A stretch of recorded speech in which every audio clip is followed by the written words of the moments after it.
I'm really drawn to pinks and like dusky pinks with greens because they're beautiful together.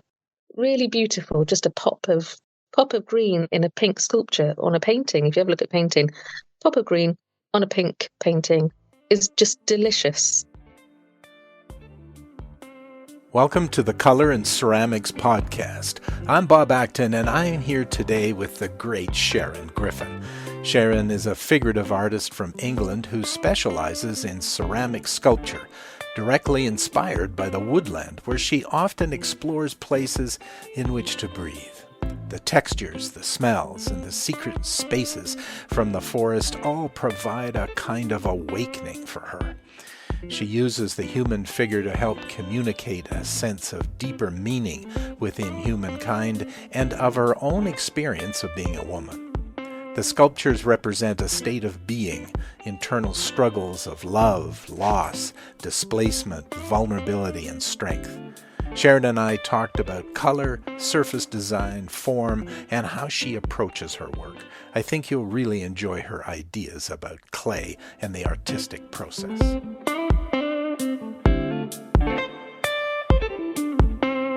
Welcome to Color and Ceramics, the podcast for ceramic artists who want valuable ideas about using color from leading artists and world-class experts. Here's your host, Bob Acton, a sculptor and ceramic artist who's fascinated with color and how potters, sculptors, and artists use color in their work. Tune in as he talks with his guests about color, techniques, and the impact of color on people and art itself. Sharon, thank you so much for being here today. I am pumped about talking with you about color and surface design and connecting with you from afar. You're over in England and I'm here in Western Canada. And so it's great to be able to have these methods where we can have a conversation and share it with everybody else. I, as I had mentioned to you before we started this recording, I just really love your work, and I love I was thinking of what I would call it. I kind of call it your loose nature, I guess, about some of your sculptures. It's not really tight, as I might call it. It's nice and loose, and I love that.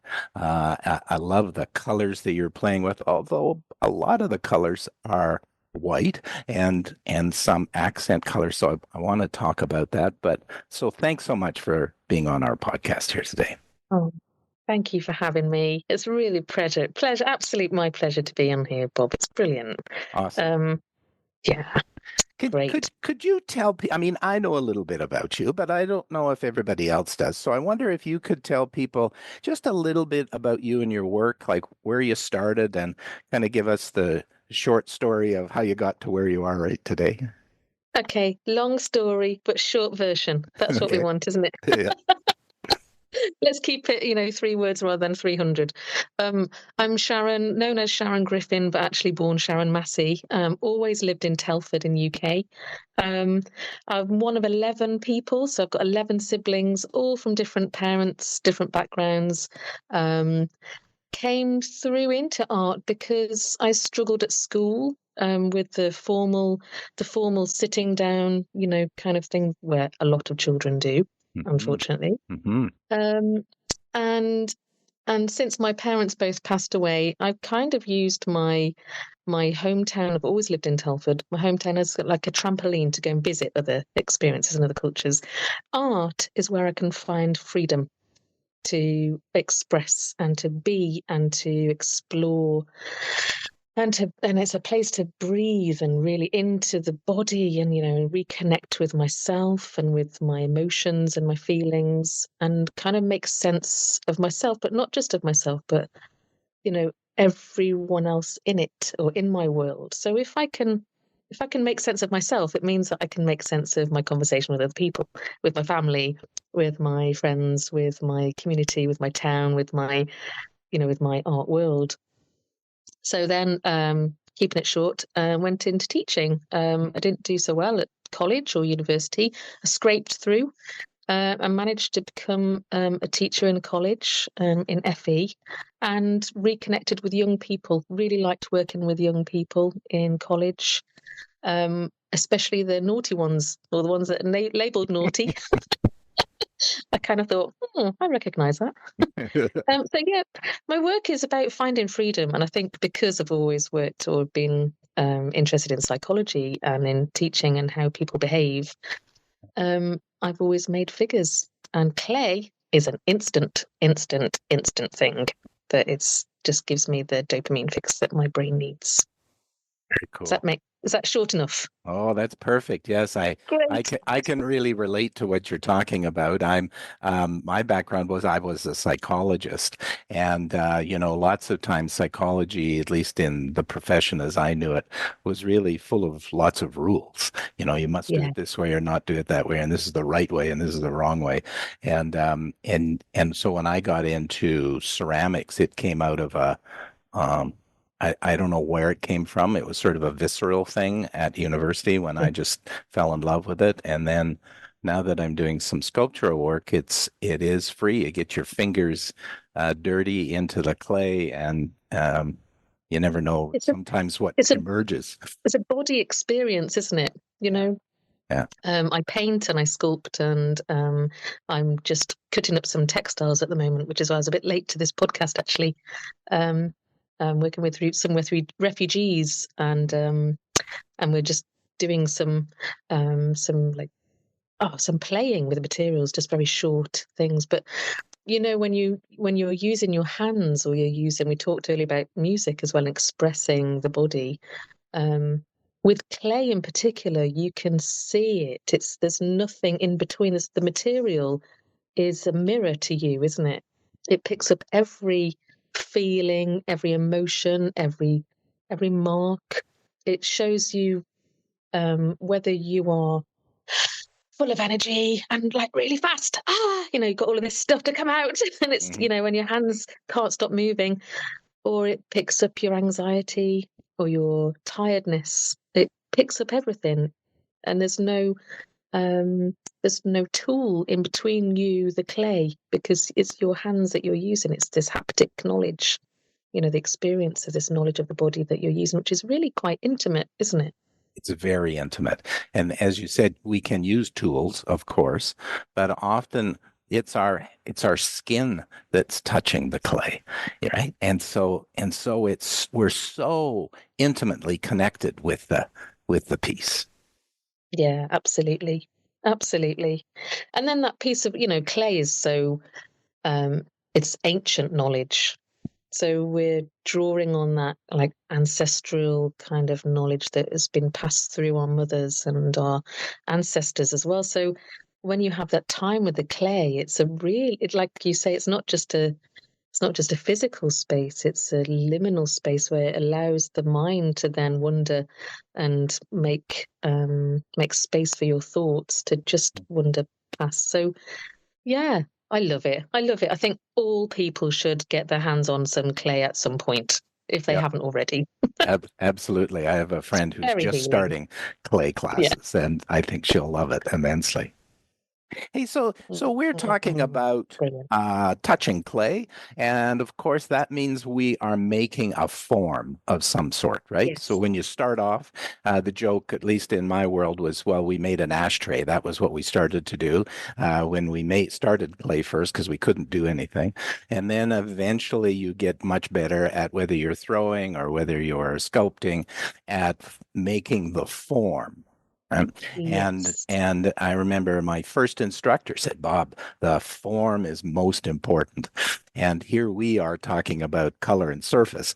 And I think they're both important, right? If you have not a very good form, it doesn't matter how much color you put on it or a surface on it, it's not going to do so well, vice versa. Can you talk a little bit about your thinking about form and color, surface? So, I mean, for me, I need to analyze what form is. Form is a shape. It's making a physical, three-dimensional object which has got surfaces on, and planes, and it can be a heavy, weighty form, or it can be a very light, elongated, elegant form, or it can have things that go inside. So it's an object, isn't it? It's a three-dimensional form that you can. So the human body, this human experience that we're in, can have a relationship with it. So that's kind of a physical language that isn't verbal language or said. We're listening to an audible, you'd be listening to this podcast at the moment. So you're listening to the tones of our voices and the expressiveness in our language and the way that we are stringing sentences and words together. So for me, form is about realizing all of that language that is non-verbal, but into a three-dimensional object. So as a figurative artist, because that's a vast thing, isn't it? It's huge. We've got forms everywhere. They're in our homes, they're everything that we touch and have a relationship with, beds, cups. I'm just looking around my room now, things that windows we look through. There's so many different forms everywhere, all over the place. So it's too much for my brain to cope with. So I have to just keep it down into this form that I can use. And for me, it's all about the human form. It's all about the face and the body and the shoulders and the way that the human shape is formed. Does that make sense? Yes, absolutely. So that's like the tunnel vision. Yeah. And then because of that, because I'm a figurative sculptor, who uses clay has also got so many variables to it. So you start off with this wet, gooey sort of substance, and then it has a language of its own. So then it goes through these processes. It's too dry or too wet. If it's too wet, it'll fall over. If it's too thick, it will blow up in a kiln. If we're firing it, you have to understand the material that we're using. So that material then goes on and has a life on its own. And, we start off by just approaching it and making the sculpture using clay that is moldable and it's just the right consistency. And then it dries, and then you can then scrape it back or work with it when it's dry or at leather hard stage, or then it goes into the kiln and then it becomes flattened and the surface becomes dead because all the molecules have vitrified, squished together. And then, if you want to add anything or more on, you can't do that. It's got this whole other world. Oh, it's vast, it's huge. I'm almost going off on a tangent. So bringing it back in to the form is quite important for me because I want to keep it alive and I want to work with the clay so that it has a language of its own. So when I'm having a conversation with you, Bob, hopefully I'll pause and then you can have you can feedback on what I just said. And it's a two-way conversation. And it's the same thing with clay. So I'll have a conversation in my workshop with the form of the clay initially. Sometimes I actually have a verbal conversation with the clay. Do you do that? I dance to it. I dance to it, I sing to it, I cry at it. It has all of my secrets. Yes, everything. It's alive in lots of ways. Yeah. It's mud, it's clay, it's got organic material in it, but it has, as you said, a life of its own. So we create this form that we're happy with, and we all do that in a different kind of way. Some of us are looser and have a life, and some are really tight and make things precise. And that comes out of who you are, right? That comes out of what's important for you. And as our listeners are thinking about it, the thing that's probably most important for them to follow is their heart. What things bring them alive when they're making the piece. And then we have to cover it in some way. We don't just often, I guess some of us do, but I know you don't, leave it just as a piece of clay that's come out of the kiln. You finish it in lots of ways. Tell us a little bit about how you finish your work. So just going back a couple of steps, you mentioned that clay is alive. It is made of organic matter. So for me, clay is the earth. We have it's really important for me that clay is part of my work because it's it's in where I live. I go and dig it up out of the ground physically. So it's a reconnection with the place. It's myself and where I live. So it's a real deep connection to our beautiful planet that we live on, and we're part of.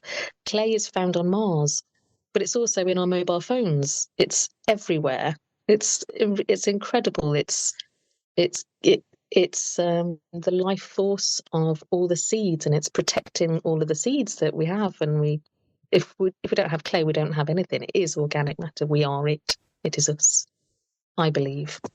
So that language, that visual language that we talk about, sometimes is very, very energetic and very exciting, and so if I'm feeling very energetic and I've got something to say, or something's going on in the world that I just can't get out of my head, or if I absorb it through the news, which is not news, it's a version of a story that someone wants to tell us, I try and filter that out and really get deep into what is it this clay is going to tell me, and what is it that I'm having a conversation about. So it's real deep stuff. It's not kind of surface. Sometimes it is. And because I've experienced trauma, really deep stuff that we're not going to go into. That's not that kind of podcast. But I know that the viewers or the people who are listening will understand what trauma is if they've experienced it, and I hope that people don't experience it too bad, and they're able to deal with it. But to me, the clay is about story, and it's about really opening up the heart and really revealing what is inside of me. For instance, it's very kind of personal stuff. Sometimes it's a bit too dark. I think, let's just scrape that bit back a bit and make it a little bit happier, so it's a bit more acceptable to release out into the world. And I don't share everything. Let's just put that note down there. Yeah. So when we're making the form, we can reveal what it is that we have, the energy that's in there, whether it's light, dark, happy, sad, everything in between. And we can scrape it back. So the act of scraping back is actually revealing this more of the clay surface. And once I've done that, once I've finished the form, it's not necessarily then I go on to the surfaces and look at the colour. But it sort of grows with it. So it's an organic way. I sit with the piece for a while and I think, well, what kind of conversation have we just had? I make some notes. I'm very inspired by the landscape around here. It's very green, very, very rainy at the moment. And I love rain and I love green things. It makes us grow and we can eat plants and all that sort of stuff. So I think about the colours that are coming through into that piece. Is it a very dark thing that I'm making? Does it need more dark to it? Or does it need to have some pops of light? And then what do those pops of light do? Are they very, very vibrant? Or are they... So I'm asking lots of questions, basically. I'm asking the clay what it wants to be. I will draw and sketch. I will look at colours. I'm inspired by painters. I love the work of Jenny Saville. I think she's a fantastic British painter. Just because she reveals the expressive quality of human nature, I'm very inspired by an artist called Claire Scott, who paints the landscape from memory. And it's very exciting, very fast, very gestural mark making. And they're not landscapes, but they're kind of absorbed into landscapes. I'm very excited by those. So I paint and I on 2D and in pastels or draw or sketch, and then I look at my sketchbooks and they have so my clay sculpture then gets inspired by those drawings, those paintings, and I refer to them, as well as a bit of psychology. We need a bit of drama in our lives, don't we? We need to look at the shadow to get to the light. If we are not here, there would be no shadow. I guess I hear you talking about the process of making the piece and the Mm. process of applying whatever surface you decide to put on it is really very much a thoughtful, emotional process.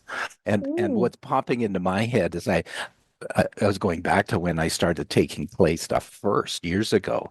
And, they would teach you how to make the thing and say, okay, now it's out of the kiln. Now you plop it in the glaze and hope it turns out okay. Right. And so there wasn't almost none emotional connection to the piece taught at that level. Right. And so I No. hear you talking about something much, much deeper, that you're integrating not only your soul into the piece, but also the work of others and being inspired by different mediums. I did train in ceramics, and I was always really, really disappointed when it came out the kiln. I'm like, oh, no, it looks really completely different. That's not how I imagined it. This shiny glaze that would just go on it. Obviously, I didn't do it to an extent or level that other potters do, where the clay is really well matched to the glaze, and it's applied in a way that it is beautiful, and it's almost like a piece of poetry, and then it comes out of the kiln using maybe it's not an electric kiln, it's a gas kiln or a anagama firing, or something really beautiful. So I didn't do it to that extent. When I was at university, I spray painted all of my pieces with car spray paint, and then put them in the smoke firing. That was, that was probably the extent of my glazing. But now, when I stopped teaching about 10 years ago, and then over the past 10 years, I've been really developing my own technique or approach into the surface of the clay, as a fine artist would, rather than a potter. Mm-hmm. And I think that's the difference between making pottery and ceramics and fine art sculpture, but using the clay as a fired surface. Mm-hmm. So I think maybe I'm like the bridge or the link or the bit, the liminal space in between potters and crafts and fine art sculptors. Mm-hmm. So there's no rules. I can do what the hell I like. So I do. And so you can spray car paint on it if you wish. I can do whatever I want. Absolutely. So can you tell us a little bit about your technique, your surface, how you choose what you're going to put on the form? Maybe give us I'm guessing what you use after I've watched your work, but tell us a little bit about that. Well, first of all, there's no secrets. I'm absolutely into sharing, so all the information I've got was from asking. So let's just do some sharing stuff, and some practical things, which hopefully will help other people just to free up a bit. Number one, the clay is not fired in a biscuit firing and then glazed in a glaze firing. So the clay is dug up out of the ground, it's worked, into the form, and then it gets dried off, and then I work with slips, with oxides, with a particular colour palette that I've developed over the past 10 years that I really like, inspired by all the painters and, drawings and paintings that I've done. So I use, instead of paints, I use pigments. So, the body stains that you can get anywhere, so synthetic body stains, I'll get some of those. I'll use velvet under glazes because they can go under, in, or on top of the glaze. So a glaze is a glossy surface in my mind. I will dig up the oxide in my hometown. So in where I live is a really special place, and I'll dig up some oxide, the rusty streams that you get. For those people who don't know what an oxide is, it's ferrous metal, and we use that it's reds basically and browns, but in a glaze it will give you greens and sort of brighter surfaces, or it'll give it a flux, so it'll make it runny. So it's playing with slips, oxides. I really like black copper oxide. I avoid cobalt just because of the way that it's been harvested. I don't really agree with the way that that's being used. I think, if you investigate cobalt, just have a look at it and then make your own decision. So anything local, anything that can be organic, or anything synthetic that doesn't ruin the planet would be good.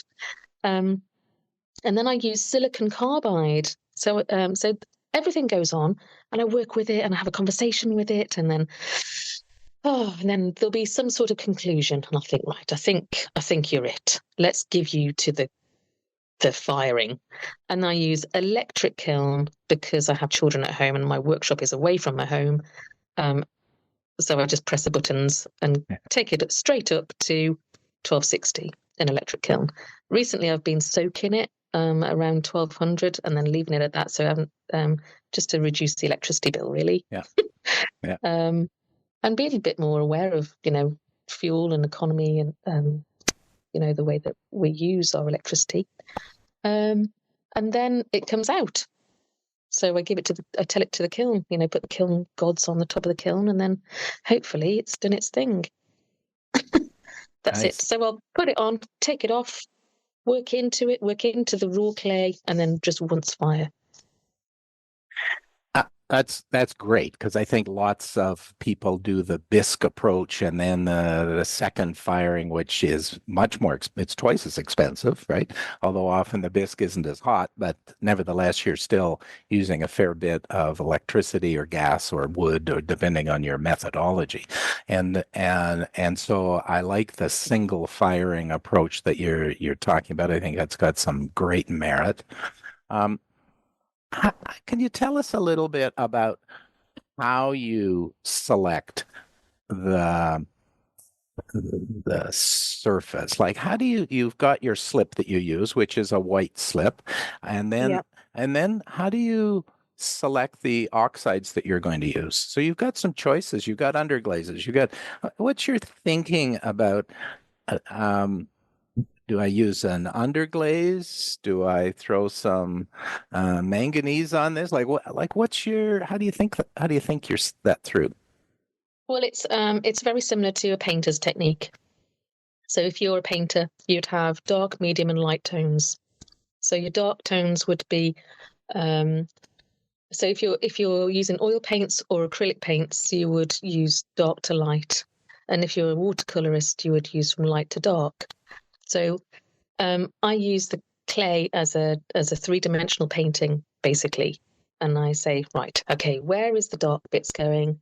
Where is the light bits going? And how am I going to create some shape? I'm going to work with the form. So I'll have a conversation with it. And it's very, I don't really know. And maybe that's like the artist bit, when you get into your zone and you think, I can't explain it. I don't know, actually. I don't know how I decide, but I know that I've got black copper oxide is my darkest dense tone, because it's matte and it's really rich and it's sumptuous and it's the same kind of velvety feel if you put it on really thick as a piece of clay would. It depends on what kind of clay I'm using. So if I'm using porcelain, which is very rare because it's a queen of clays, but terrible to work with if you're using sculpture. Just, I have done it. Avoid that. So you can use a dark body, like a terracotta, and then I put porcelain slip over the top of the terracotta, and because the porcelain, it's like semi-translucent, so that will reveal the dark clay underneath. And then if I want a mid-tone, I'll work with some tones that that is in my colour palette that I've decided. I'm really drawn to pinks and like dusky pinks with greens because they're beautiful together. Really beautiful. Just a pop of green in a pink sculpture on a painting. If you ever look at painting, pop of green on a pink painting is just delicious for me. So, maybe you need a bit of grey in there as well. So I'll use silicon carbide as the grey, because I can still see the clay underneath it.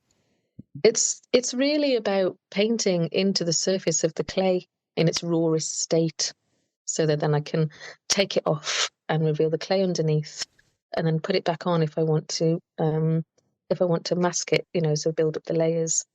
And I know that if I use silicon carbide next to a glaze, I've got a base glaze that I use. I know that it will the kiln will do its magic, and it will form what's called a localized reduction, and then it will change if there's copper in there, it'll change it to greens. It'll go from greens to reds. So even though I'm using an electric kiln, I can still get a reduction firing, which is local to the clay, which won't affect my elements. Mm. It's magic, isn't it? It's magic, yes. I often think about clay. Years ago, I used to do a lot of woodworking, and in lots of ways, I think it was fairly simple compared to clay. Clay is so complex, right? We have to invoke the gods of heat as well into all of this chemical stuff that we're talking about. One of the things, before we go on to something else, but one of the things that sort of struck me about what you're talking about is that you've developed a color palette that then you choose from. So you're not sitting there with a myriad of stains and colors in front of you. You spent the time thinking through what colors, what hues, what that you love and that you want to work with. And then from that, I'll call it a more limited palette, you then select out of that what you're going to put on what you and the form are going to do together in some ways, and to create the final piece. Yeah, I mean it's not that I have. So I think of the sculpture and the artist. So if you just separate the sculpture and the artist have to have conversation between the two of them. It has to work really unanimously.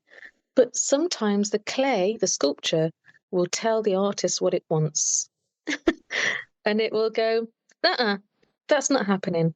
I'm going to do this. I'm going to do it my own way. And then it surprises the artist. And that's when the happy accidents or the surprises come out of the kiln. Sometimes it isn't really it's not what you want. It's not what you want to see.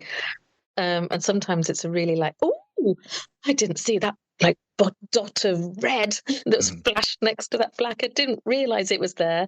And then that inspires you to go off on a journey. And that's like another body of work, that's developing. So I see it as a cycle. It's like a journey. Initially you start researching, you go and do some drawing, or however you absorb the things around you that inspire you to create something.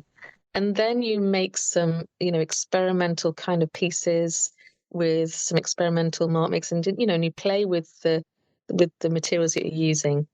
And then you kind of make some sort of conclusion, and you make a body of work that is, drawn from that. And then that gives you a final kind of outcome, which is, concluding that part of your journey, almost like a chapter in a book. And then that body of work will then inspire you to do another, and another. It's like this design cycle. You can tell I'm a teacher. This is where it comes out. Yeah. So it's like this never-ending journey of discovery. And because clay is such a diverse and such an exciting, material to work with, it's, I discover so much about myself when I'm working with it. And when I haven't worked with it for a while, I feel a bit out of sorts. I think, oh, what's the matter with me? And then my partner says, Sharon, just go to the workshop. Do you need a clay? You need to go get clay on your hands. Yeah. Yes, I do. Off you go then. Come back happier, a little bit more at peace. Do you think that clay artists can get lonely in their studio, and how do you manage that I guess personal loneliness of working in a studio by yourself, because often that's what we do, with this idea of being inspired by others? Well, as I've been an artist for a while, and I've worked with paintings and sculpture and ceramics. I've got to say that potters and the pottery or ceramic community is a huge, big family. and they are a breed unto themselves. They are not. They're friendly. They are the friendliest, most open, grounded bunch of people that I have known ever, worldwide, and very, very sharing. I think it's the clay that is very healing. So even though people can be very lonely in the workshop, I'm very fortunate. I do share mine. I sublet mine to my now best buddy John, who came to clay 3 years ago, 4 years ago, when sadly his wife passed away, and now he's making pots, and he's a brilliant potter. So it can be very lonely, but because of these podcasts, and because of online clay clubs, and festivals, and being outdoors in festivals throughout the summer worldwide, it's really nice to get out of the studio and spend a lot of time with other people, and they are quick to dance, quick to have fun, quick to drink as well, probably the most of them. And we have lots of festivals, especially in the UK. Yeah, you Yeah. do. I'm a little jealous being in Canada here, and I'm always paying attention to what's going on in the UK, and you having pot fests and festivals and showings everywhere. It's amazing. I wish we had that depth of interest over here.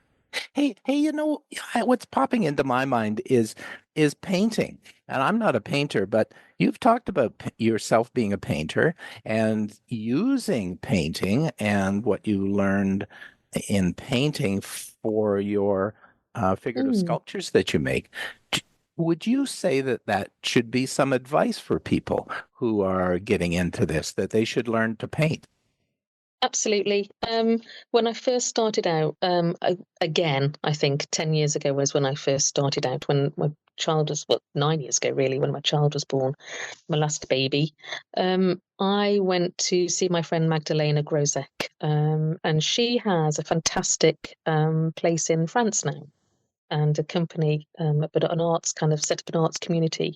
And she showed me how to use gambling wax and cold wax onto a surface. And then I thought, well, that's what a lot of sculptors do. If you're using wood, you use a cold wax, sort of surface or finish that can be buffed, and that's how it's applied to sculpture.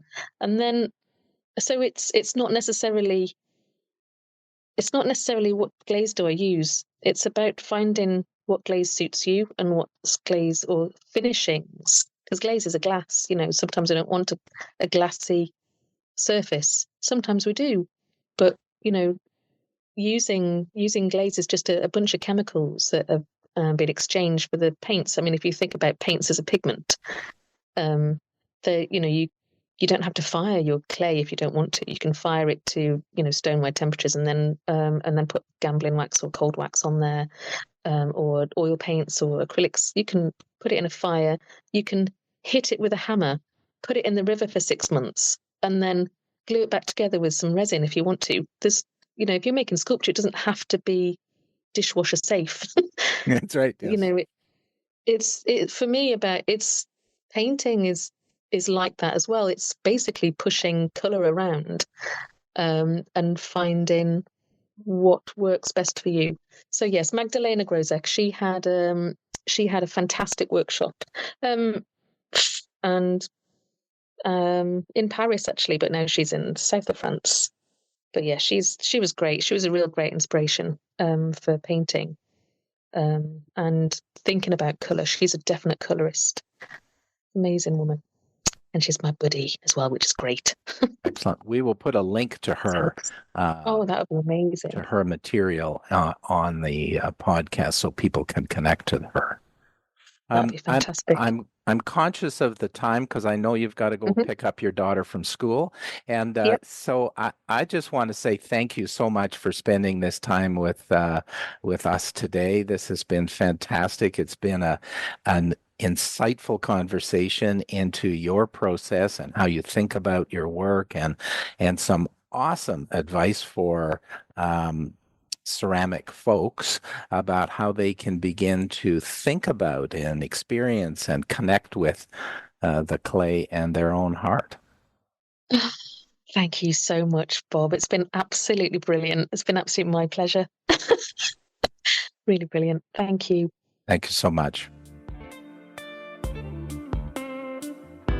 Thanks for listening to the Color and Ceramics podcast with Bob Acton and his guests. Please help others find the podcast by subscribing to this podcast wherever you find your podcasts, such as iTunes, Spotify, Amazon Music, YouTube, or other podcatchers. And don't forget to give us a review. We'll see you next time.